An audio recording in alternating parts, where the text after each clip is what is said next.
In today's video, I am going to teach you how to find and join Telegram channels. If you are new to Telegram, channels are broadcast-style feeds where admins share updates, news, and content with subscribers. Unlike group chats, channels are mostly one-way communication. So you can read without the noise of long conversations.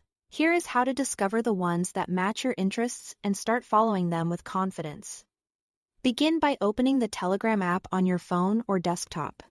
Once you are in, look for the global search bar. On mobile, it's usually at the top of the main screen. On desktop, it's at the upper corner. Tap or click into that search field to activate it. Type a few clear keywords that describe what you want to follow, like tech news, sports, travel tips, or cooking. The more specific your keywords, the better your results will be. As you type, Telegram will show a mix of people, groups, bots, and channels. You are looking for entries labeled channel, often with a broadcast icon and a subscriber count.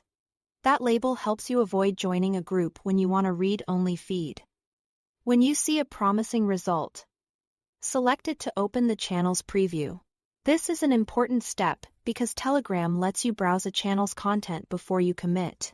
Scroll through recent posts to get a feel for the tone, posting frequency, and quality. Check whether the updates are relevant, whether they link to credible sources, and whether the language and style fit what you expect. If here is a pinned post at the top, read it for a quick overview of what the channel covers and any rules they want you to know. If the content looks right for you, join the channel by tapping the join button at the bottom of the screen. After you join, the channel will appear in your chat list. And new posts will arrive automatically, just like messages. You can open the channel anytime to catch up on recent updates or browse the archive.